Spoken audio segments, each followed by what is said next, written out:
성도 여러분, 한 주간 평안하셨습니까? 우리의 삶의 모든 순례의 여정 속에서 우리의 삶에 함께 하시는 하나님의 사랑, 하나님의 약속을 오늘 예배 안에서, 말씀 안에서 다시금 붙들고 살아가는 은혜가 우리 모두에게 있기를 간절히 소망합니다. 오늘은 하나님의 거절이라는 제목으로 함께 말씀을 받도록 하겠습니다. 오늘 본문의 말씀은 이스라엘 백성의 광야 여정의 끝무렵 이야기입니다. 애굽을 빠져나온 이후에 40년 동안 이스라엘 백성들은 힘든 광야의 여정을 보냈습니다. 그래도 어느덧 드디어 약속의 땅 그 눈앞에 이르렀습니다. 굳이 우리나라 지형과 비유하자면 목동에 도착하는 게 목표인데요. 부산에서 출발했습니다. 그리고 드디어 광명까지 온 겁니다. 조금만 더 가면 됩니다. 그런데 거의 다 왔는데 조금만 직진하면 되는데 그 직진해야 하는 그 길에 에돔이라는 민족이 살고 있습니다. 에돔의 모퉁이에 있는 한 성읍 가데스에 이르렀습니다. 에돔만 잘 통과하면 이제 끝입니다. 딱 하나 남은 거예요. 이 광야의 여정, 그 수많은 퍼즐 중에 이제 한 조각 남은 겁니다. 이스라엘 백성들이 이 에돔 땅, 이곳을 통과하기 위해서 사신을 보냅니다. 이 에돔 땅을 통과하는 길이 가장 빠르니까요, 가장 편하니까요, 이들에게 편지합니다. 우리가 이 에돔 땅을 통과하겠는데 허락해달라는 요청을 하는 거예요. 그러면서 정중하게 편지합니다. 밭으로나 포도원으로 지나가지 않겠다. 우물물도 마시지 않겠다. 왕의 큰 길로만 지나가고 왼쪽이나 오른쪽으로 치우치지 않겠다. 그러니까 절대 경로를 벗어나지 않고 얌전하게 지나가겠다. 그렇게 편지를 합니다. 양쪽 다 좋은 조건인 것 같아요. 이스라엘 백성들도 상당히 지쳐 있는데 편안하게 지나가면 좋고, 에돔 입장에서도 이스라엘 백성들이 이 에돔 땅을 차지하기 위해서 전쟁을 하면 그 또한 에돔 땅에게는 힘든 일이니까 그렇지 않고 지나가기만 하겠다고 하니까 에돔에게도 좋은 것 같습니다. 에돔도 좋고 하나님 백성인 이스라엘 백성도 좋습니다. 그리고 하나님 입장에서도 이 길을 막으실 만한 분명한 이유는 보이지 않습니다. 그런데요, 에돔이 거절합니다. 지나갈 수 없다고 해요. 만약에 지나가면 칼을 들고 싸우겠다, 무기를 들고 나가겠다라고 아주 강경하게 대응합니다. 전쟁을 피할 수 없을 거라고 아주 강하게 엄포를 놓습니다. 그러나 이 길 말고는 없어요. 다시 사람을 보내서 요청하죠. 아니다. 큰 길로만 지나가겠다. 절대 다른 길은 가지 않겠다. 혹여 당신들의 물을 마시게 되면 그 물값을 정당하게 지불하겠다. 그렇게 이야기합니다. 그러나 대답은 똑같습니다. 지나가지 못하리라. 못 지나간대요. 다 왔는데 이 길밖에 없는데 못 지나간다는 거예요. 어떻게 해야 될까요? 너무나 이 거절이 크게 다가옵니다. 거절이 크게 다가오는 이유가 있습니다. 오늘 본문 말씀 앞에 보면 참 가슴 아픈 이야기가 있습니다. 혹시 남일이라고 가슴 아파하지 않으실 수 있는데요, 미리암이 죽습니다. 그리고 오늘 본문 말씀 뒤에는요, 아론의 죽음 이야기가 기록되어 있습니다. 모세와 미리암, 아론, 이들이 노쇠해 있는 거예요. 세월을 이길 수가 없습니다. 미리암이 이 땅에서 생을 마감했습니다. 아론도 기력이 없어요. 곧 죽습니다. 모세라고 그 세월을 견디겠습니까? 모세도 너무 많이 늙어 있어요. 미리암이 죽었다는 건 이스라엘의 각 가정의 모든 모습들을 대표하는 한 이야기인 겁니다.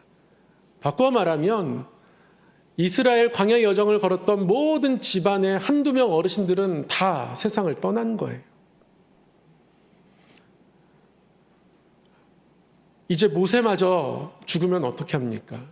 그러니까 지금 어딜 돌아갈 수가 없는 겁니다. 미리암도 죽고 아론도 위태위태하고 모세도 늙었고 빨리 그 약속의 땅에 도착해야 하는데, 그런데 에돔이 그 길을 허락하지 않는 거예요. 하나님께서 싸워라, 나가라, 내가 너희와 함께하겠다 말씀하여 주시지도 않습니다. 홍해를 건널 때 베풀어 주셨듯 모세가 앞장서 가며 어떠한 기적들로 인도하실 조금의 징조도 없습니다. 그러니 이스라엘 백성들에게 이 에돔의 거절은 곧 하나님의 거절로 다가옵니다. 왜 하나님이 이 길을 허락하지 않으시는가? 왜 하나님이 이 길을 열어주지 않으셨는가? 홍해를 열어주셨던 하나님은 지금 어디 계신가? 에돔을 돌아서 가면 너무 힘든 길인데, 광명까지 안양까지 다 왔는데 왜 원주 춘천을 거쳐서 가게 하시려고 하는 걸까? 이해되지 않는 거죠. 이스라엘 백성들이 하나님께 요구하는 내용이 크지 않습니다. 여기를 우리의 땅으로 달라는 게 아니에요. 지나가기만 하겠다는 겁니다. 약속의 땅을 걷는 백성들 입장에서는 최소한입니다. 여기서 뭘 얻어가겠다는 게 아닙니다. 물 한 모금 얻지 않겠대요. 열매 하나 받지 않겠답니다. 다 대가를 지불하겠답니다. 아무 욕심 없어요. 그야말로 최소한을 요구하는데요, 하나님이 허락하지 않으시는 거예요. 그러니까 상처가 더 크죠. 큰 것을 바랬을 때 거절당하면 이해가 됩니다. 그런데 해주실 만도 한데 그것을 받아주지 않으면 이해되지 않는 거예요. 그럼 우리 삶에서 그렇지 않습니까? 언제 힘드세요? 큰 걸 바랬을 때, 거절당했을 때 힘든 게 아니에요. 정말 작은 걸 바라는 것 같습니다. 하나님, 몸이 좀 빨리 나아서 교회 가서 예배하고 싶습니다. 여러분, 이 기도 제목에 욕심이 있습니까? 너무 큰 걸 바란다고 타박할 수 있습니까? 아니잖아요. 하나님, 나를 낳아주신 부모님이 아직 주님을 모릅니다. 돌아가시기 전에 우리 주님 알고 돌아가셨으면 좋겠습니다. 여러분, 이 기도 제목이 욕심입니까? 큰 겁니까? 하나님, 우리 자녀가 믿음 가운데 자랐으면 좋겠습니다. 하나님을 사랑했으면 좋겠습니다. 하나님과 동행하는 기쁨을 알았으면 좋겠습니다. 이게 엄청난 욕심이 담겨있는 기도 제목이냐고요. 근데 이런 것들에 대해서 하나님이 침묵하시면 그야말로 하나님이 너무 매몰차 보입니다. 약속을 우리에게 주시고 이루시고 인도하시는 하나님이라고 고백하기에 마음이 뭔가 답답하다는 말씀이에요. 지금 그런 겁니다. 왜 하나님이 이때 침묵하시나? 왜 이 길을 열어주지 않으시나? 이런 상황에 놓인 우리 또한 하나님을 어떻게 바라봐야 하나? 이런 생각을 하지 않을 수 없는 거죠. 이때 우리는 두 가지를 기억해야 합니다. 첫 번째는요, 나를 한번 바라봐야 하고요. 두 번째는요, 하나님의 중심을 한번 바라보아야 합니다. 우리가 하나님 앞에 여러 가지 간구를 하며 살아갑니다. 물론 때로는 우리가 나를 위한 간구를 할 때도 있지만요, 그래도 이 정도 간구는 하나님이 들어주실 수 있다 생각하는 것들도 참 많습니다. 그런데 안 들어주신단 말이죠. 그런데 우리의 하나님 앞에서 기도하는 모습을 더 깊이 들여다보면 우리의 간구와 기도가 아주 편파적 간구임을 알 수 있습니다. 가끔 중계방송 운동 경기 보면 우리나라랑 다른 나라랑 경기할 때 중계진들은 편파 반성합니다. 우리나라 선수들의 입장에서 중계를 해요. 중립적으로 중계하잖아요. 그럼 팬들이 엄청난 질타를 보낼 겁니다. 다음에 그 중계방송에 중계나 해설을 맡지 못할 가능성이 매우 큽니다. 아주 자연스럽게 편파 중계를 하는데요. 그런데 그 중계를 듣는 시청자들은 우리나라에 너무 편파 중계해 라고 잘 깨닫지 못합니다. 그냥 중계를 잘하고 있다, 괜찮다 이렇게 느끼거든요. 우리가 기도할 때 그렇습니다. 나의 일들에 대해서는 굉장히 큰 간절함을 가지고 있으면서 하나님이 간절한 그 일에 대해서 우리가 간절하지 않을 때가 있어요. 그러면서도 괜찮다, 자연스럽다 그렇게 느낄 때가 있다는 거죠.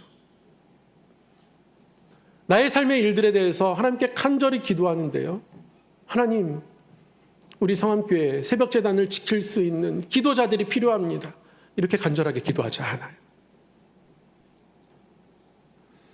하나님이 바라보시는 곳을 향하여서 하나님의 마음 가지고 간절하게 기도하지 않는단 말이죠. 나의 자녀들, 나의 가족들에 대해서는 절실한데요. 다른 사람들에 대해서는 절실하지 않아요. 물론 관계가 다르니까 그게 자연스럽지는 않겠죠. 잘 되는 건 아니겠죠. 네. 그런데 하나님이 저와 여러분에게 말씀하신 게 뭡니까? 하나님을 마음 다해 목숨 다해 힘 다해 사랑하고 그 사랑으로 내 이웃도 그렇게 사랑하라고. 그것이 가장 큰 계명이라고 하나님 그렇게 말씀하십니다. 그렇게 알려주셨어요. 얼마 전 이 쉐마라는 주제를 가지고 무려 6주를 말씀을 전했습니다. 그런데도 잘 되지 않습니다. 저부터 잘 되지 않아요. 우리가 하나님 앞에 편파적인 기도를 하고 있는 겁니다. 하나님이 우리에게 원하시는 바른 모습이 뭡니까? 먼저 그의 나라와 그의 의를 구하는 거예요. 우리가 함께 기도해야 할 우선순위가 있다면 우리는 하나님의 뜻을 먼저 구해야 합니다. 그게 우선이에요. 그게 더 중요합니다. 그게 더 본질이에요. 그런데 우리는 그렇지 않은 것 같아요. 편파적인 간구를 합니다. 그렇게 나를 위해서 기도하면요, 하나님이 응답해 주셔도 하나님과 가까워지지 않습니다. 우리 성도 여러분, 모든 기도의 결론은 뭔지 아십니까? 하나님과의 조우예요. 하나님의 얼굴을 보는 겁니다. 원하는 것을 주시든 거절하시든 기다리게 하시든 하나님을 만나는 것이 모든 기도의 결론입니다. 하나님이 들으셨음을 알게 되는 것, 그리고 하나님이 인도하심을 알게 되는 것, 그게 기도의 결론이어야 해요. 그런데 나를 위해서 기도하면 그걸 들어주셔도 나만 더 커집니다. 하나님 점점 멀어져요. 하나님 들어주실 수가 없으세요. 이스라엘 백성들이 에돔 땅을 통과해달라고 기도하는 거요, 하나님의 약속을 바라고 구하면서 하나님께 감사함으로 바라고 있는 게 아니에요. 어떻게 단언할 수 있냐고요? 하나님이 이 길을 거절하셨을 때 이스라엘 백성들이 하나님께 어떤 반응 보이는지 아십니까? 여기를 막으시면 우리는 돌아가야 되는데 하나님 이 길을 못 가겠습니다. 더 이상은 못 하겠습니다. 하나님, 더 이상 하나님이 주시는 이 하찮은 음식이 싫습니다. 이렇게 이야기해요. 지금까지 인도하셨던, 내려주셨던 만나가 뭐라고요? 하찮은 음식이래요. 그러니까 이들은 철저하게 자기 자신을 위해서 편파적으로 하나님께 구하고 있는 겁니다. 이걸 들어주셔도 하나님과 더 멀어질 거예요. 그러면 하나님은 들어주실 수가 없습니다. 우리는 우리가 하나님의 간절함을 우리 안에 가지고 있는지 반드시 돌아보고 우리의 기도의 순서, 우리가 어디에 치우쳐 있는지 점검해야 합니다. 저희 아들이 2005년 3월 27일에 태어났어요. 여러분 그날이 무슨 날인지 아십니까? 매우 중요한 날이에요. 2005년 3월 27일 부활절입니다. 아내가 진통을 새벽에 시작합니다. 부활의 그 아침, 무덤에서 예수님이 태어나신 그날에요, 이 아이가 엄마 뱃속에서 무덤을 열고 나오려고 합니다. 진통이 시작되었어요. 제가 하나님께 불만하는 마음이 생겼습니다. 하나님, 유치부 아이들이 저를 기다리고 있는데 이들에게 말씀 전하러 가야 하는데 지금 진통을 주시면 어떻게 합니까? 불만하는 마음이 생겼어요. 아내를 병원에 데려다 놓고 진통하는 아내를 혼자 두고, 양가 어르신 다 목사님이에요. 올라올 수가 없습니다. 두고 그렇게 교회를 갔습니다. 교회를 가는 내내 불만이에요. 하나님 진짜 안 도와주시네. 진짜 안 도와주시네. 이런 사소한 일이지만 불만이 생기더라고요. 그런데 제가 교회 도착해서 엄청나게 회개를 했습니다. 그 200명의 유치부 아이들이 저를 기다리고 있어요. 태어날 너의 아이는 소중하고 기다리는 이 아이들은 소중하지 않은가? 뭐가 더 소중하냐? 하나님 저에게 묻는 것 같아요. 부끄럽더라고요. 하나님의 것을 소중히 여기고 그 가운데에 하나님이 주신 우리의 삶을 소중히 여기며 기도해야 하는 거예요. 하나님이 배제되는 순간 우리는 잘못된 편파적 간구를 하는 겁니다. 그러면 우리는 하나님의 응답을 경험할 수가 없게 되는 거예요. 우리 스스로를 돌아봐야 합니다. 거절의 순간에 우리가 해야 될 것 하나 더 있습니다. 하나님의 중심을 바라보는 거예요. 하나님이 거절하신 것 같지만 사실은 하나님은 이스라엘 백성들을 거절하지 않으셨습니다. 준비하세요. 이스라엘 백성들이 에돔 땅을 통과하지 못해서 삥 돌아가게 되었습니다. 원치 않는 길을 가게 되었죠. 그런데 그 덕에 이스라엘 백성들이 요단 동쪽 땅으로 가게 되었습니다. 근데 땅이 너무 좋아요. 이스라엘 북부에서 남부로 요단강이 가로질러 흐릅니다. 그런데 그 요단강 오른쪽에는 길르앗 산맥이 있어요. 그리고 이 산맥에서 고원을 지나 요단강까지 하천들이 막 흐릅니다. 물이 풍부한 거예요. 그 하천 중에 하나가 이제 야복강인 거죠. 이 고원 농사도 너무 잘 되고요. 가축들이 지내기도 너무 좋습니다. 그런데 하나님 보니까요. 이스라엘 12지파 중에서 르우벤 지파와 갓 지파는 가축이 너무 많대요. 그런데 그들을 위해 좋은 땅이 어디에 있어요? 요단 동쪽에 있는 거예요. 그 길라 산맥에서 요단강으로 내려오는 그 산지들, 그 고원지대, 르우벤 지파와 갓 지파에게는 너무 좋은 땅인 거예요. 여기가 좋겠다 싶은 거죠. 하나님은 아브라함에게 요단강 서쪽에 있는 가나안 땅만을 약속하셨는데요. 여기까지도 줘야겠다고 생각하시는 거예요. 그래서 돌아가게 하십니다. 그리고 르우벤 지파와 갓 지파에게 그 땅을 주셨습니다. 주신 이유는 하나님이 목축하기 좋은 땅이라서 주셨다라고 분명하게 기록하고 있어요. 하나님의 계획이 있으셨던 거예요. 뿐만 아니라 요단 동쪽에 살고 있었던 바산 왕 옥, 아모리 왕 시온 이들과 전쟁에 승리하게 하셨어요. 그런데 이 전쟁의 이야기를 요단 서편의 사람들이 듣습니다. 수요일마다 민수기를 오랫동안 강해했고 지금 여호수아 말씀 강해하고 있거든요. 쭉 연결해서 보다 보니까요. 다 하나님 계획이 있으시더라고요. 여호수아가 정탐꾼을 요단강 건너편 약속의 땅에 가나안 사람들이 어떠한지 알고 싶어서 보냈는데요. 정탐꾼을 보내보니까 가나안 서쪽의 사람들이 다 두려워 떨고 있어요. 왜요? 이스라엘 백성들이 요단 동쪽으로 돌아갔을 때 다 기대하고 예상합니다. 그 땅에서 아모리 왕 시온, 바산 왕 옥에게 분명히 전멸당할 것이다. 근데 웬걸요? 아니에요. 하나님이 그 땅을 주기로 작정하셨기 때문에 이스라엘 백성들이 이깁니다. 이 승리의 이야기가 사람의 입술과 귀를 타고 요단 서쪽에까지 전해지죠. 그들이 두려워 떨기 시작합니다. 여호수아가 시팀에서 정탐꾼을 보내봤더니 그 약속의 땅 가나안 사람들이 떨고 있더라는 거예요. 하나님이 이스라엘 백성들이 그 땅에 들어갈 수 있도록 준비하고 계셨던 거예요. 하나님의 거절로 보였지만 하나님의 거절이 아니라 하나님의 준비였던 거예요. 우리가 하나님과 동행한다는 건 이 하나님을 붙들고 살아가는 걸 의미합니다. 우리 안에서 편파적 기도를 제하고 하나님 붙들고 살아가는 것. 여러분 다윗이 그렇게 살아가잖아요. 왕으로 기름 부음 받았습니다. 왕이 될 거래요. 사무엘이 기름 부었습니다. 그런데 다윗은 도망자가 됩니다. 쫓겨다녀요. 쉽지 않습니다. 긴 시간을 쫓겨다닙니다. 한 곳에 정착할 수가 없습니다. 계속 쫓겨다닙니다.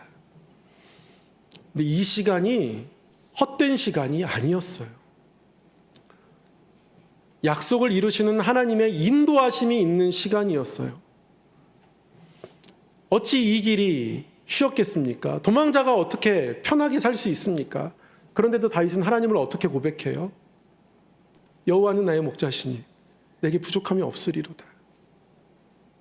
그가 나를 푸른 풀밭에 누이시고 실만한 물가로 인도하시는도다. 사망의 음침한 골짜기를 다닐지라도 그래서 해를 두려워하지 않는다. 주의 지팡이가 또 막대기가 나를 안위하시기 때문에 보호하시기 때문에 그렇다. 내 원수의 목전에서도 상을 차려주시는 하나님이시다.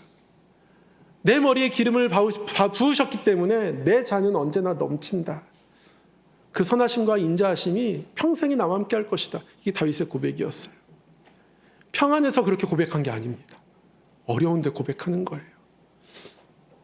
어려울 때가 분명히 다윗에게도 있어요. 그래서 하나님 앞에 하나님 어느 때까지입니까? 어느 때까지입니까? 이렇게 기도할 때도 있다고요. 그런데 결론적으로 보면요, 이 기간을 통해서 오히려 다윗은 더 하나님께 쓰임받을 수 있는 사람이 됩니다. 이 가나안 지역에, 이 고대근동 지역에 그 어느 누구도 넘보지 못하는 아주 견고한 성읍 하나가 있었습니다. 여부스 성읍. 나중에 이곳이 예루살렘이 됩니다. 천혜의 요새라 불려집니다. 절벽과 산이 둘러싸고 있어가지고 아무도 여기를 감히 침범할 생각을 못합니다. 아무리 남북한 민족, 아무리 많은 무기가 있어도 여기는 건들지 않습니다. 고대 전쟁에 여부스 민족을 건든 전쟁사는 없습니다. 질 게 뻔하니까. 그런데 여기를 누가 점령해요? 나중에 다윗이 점령해요. 어떻게 점령합니까? 약점을 하나 찾았어요. 이 예루살렘 성과 통하는, 여부스 성읍과 통하는 수로가 있다는 것을 나중에 알게 돼요.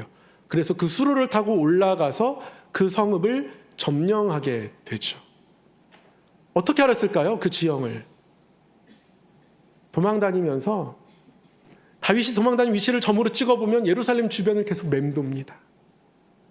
도망이 아니라 답사였던 거예요. 오랜 기간 도망다니면서 자세하게 예루살렘 주변을, 여부스 성읍 주변을 알았던 거예요. 그 시간이었습니다. 이거 시간이 필요하거든요. 저도 여기 이사 와서 1년 넘은 후에야, 지금은 없어졌지만 그 목동 홈플러스 그 밑으로 차가 지나갈 수 있다는 걸 알았어요.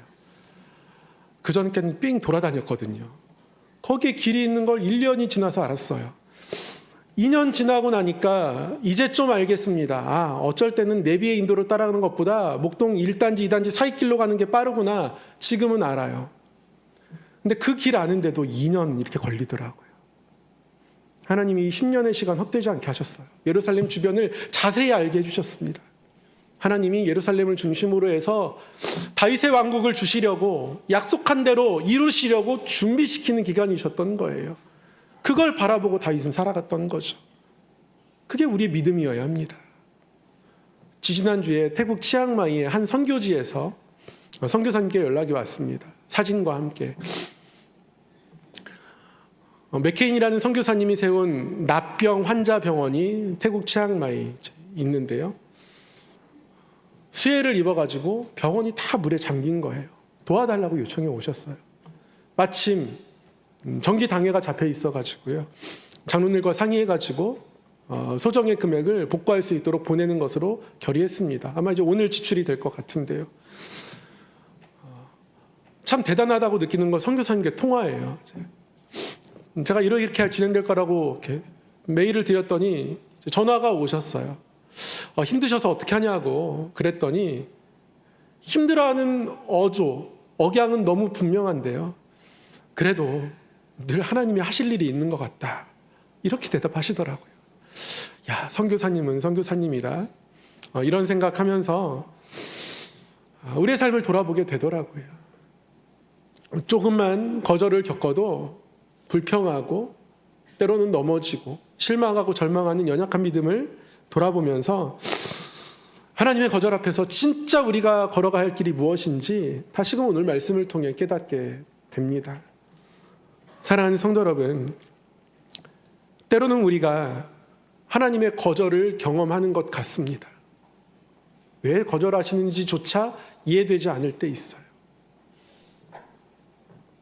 아주 작은 기도 제목인데, 너무 평범한 기도 제목인데, 평범한 회복을 구하고, 남들처럼 우리 가정에도 자녀를 달라고 태문을 구하고, 믿음의 가정을 위해서 구하고, 작은 것을 구하는데, 욕심 없이 구하는 것 같은데, 그런데도 거절을 경험합니다. 크신 하나님을 제가 다 대변할 수는 없지만 오늘 말씀을 통해서 한 가지는 분명하게 알 수 있습니다. 성도 여러분 꼭 기억하십시오. 우리는 하나님의 거절을 경험하고 먼 길을 돌아가는 듯한 삶을 경험하지만 그러나 그 길이 결코 공허하지 않다는 것을 꼭 기억하시길 바랍니다. 하나님의 준비로 하나님의 채우심이 있는 길이라는 사실을 믿으시길 바랍니다. 기도하겠습니다.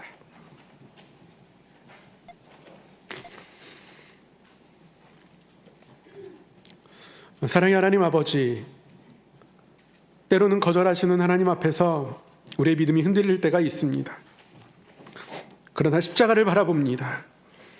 변하지 않는 하나님의 사랑을 바라보며 붙들고 나아가오니 하나님의 뜻을 구하며 또 하나님의 준비하심과 채우심을 바라보며 믿음으로 한 걸음 한 걸음 살아가도록 인도하여 주시옵소서. 그리고 결국 좋은 것으로 응답하시는 하나님 앞에 감사로 서게 하여 주시옵소서. 예수님 이름으로 기도드리옵나이다. 아멘.